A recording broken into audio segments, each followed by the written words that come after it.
بسم اللہ الرحمن الرحیم۔ السلام علیکم ورحمۃ اللہ وبرکاتہ۔ یورک ایسڈ جب ہمارے جسم کے اندر بڑھتا ہے تو اس کے بڑھنے کی وجہ سے ہمارے جسم کے اندر مختلف قسم کی پیچیدگیاں پیدا ہوتی ہیں۔ تو سب سے پہلا جو کام یورک ایسڈ کی وجہ سے ہوتا ہے وہ ہوتا ہے کہ اس کے کرسٹل بننا شروع ہو جاتے ہیں۔ کرسٹل سے مراد کاشیں، کلمیں بننا شروع ہو جاتی ہیں، اور یہ کلمیں یا یہ کرسٹل جمع ہوتے ہیں جا کے جوڑوں میں۔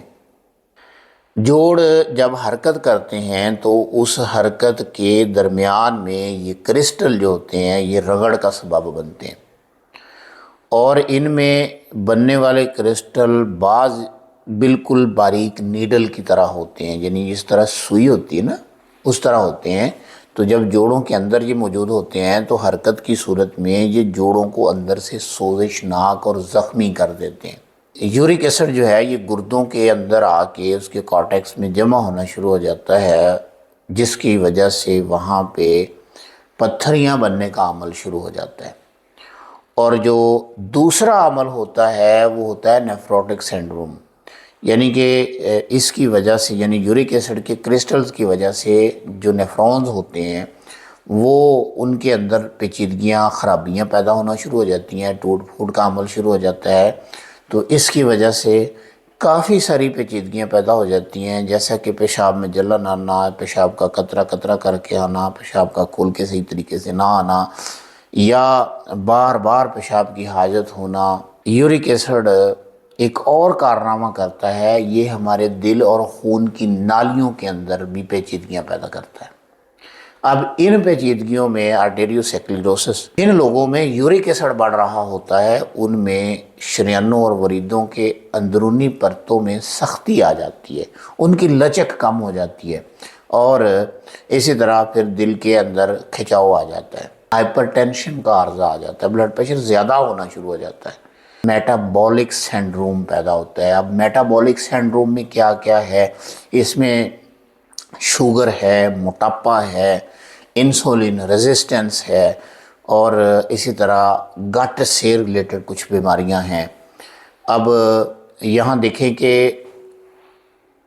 یورک ایسڈ کی وجہ سے رد عمل میں ہماری باڈی کے اندر جو کاربوہائیڈریٹس ہیں وہ زیادہ جمع ہوتے ہیں، اور ایڈیپوز ٹیشو زیادہ ڈیولپ ہوتا ہے، یعنی چربیاں جسم کے اندر جمع ہونا شروع ہو جاتی ہیں اور موٹاپا بڑھنا شروع ہوتا ہے، اور یہی موٹاپا جو ہے پھر یہ آگے چل کے شوگر کی طرف کنورٹ ہو جاتا ہے۔ اگلا جو بڑا کام یورک ایسڈ کی وجہ سے ہوتا ہے وہ ہوتا ہے انسولین ریزسٹنس۔ انسولین ریزسٹنس میں بار بار گلوکوز آ رہا ہوتا ہے، گلوکوز کی سپائک آ رہی ہوتی ہے، طبیعت بار بار انسولین پیدا کر کے اس کو نیچے لیول پہ لے کے آنے کی کوشش کرتی ہے، لیکن اس صورت میں پھر کیا ہوتا ہے کہ جو ہمارے سیلز ہوتے ہیں وہ انسولین سے ریزسٹ کرنا شروع ہو جاتے ہیں، یعنی اس کے احکامات کو قبول ہی نہیں کرتے۔ تو اس صورت میں بھی پھر چربیاں بڑھتی ہیں، اور آخر میں پھر یہ شوگر کی طرف چلا جاتا ہے، ڈائبٹیز ٹائپ 2 کی طرف۔ اس کے بعد جو بڑی خرابی پیدا ہوتی ہے وہ ہوتی ہے اعصابی نظام میں پیچیدگیاں۔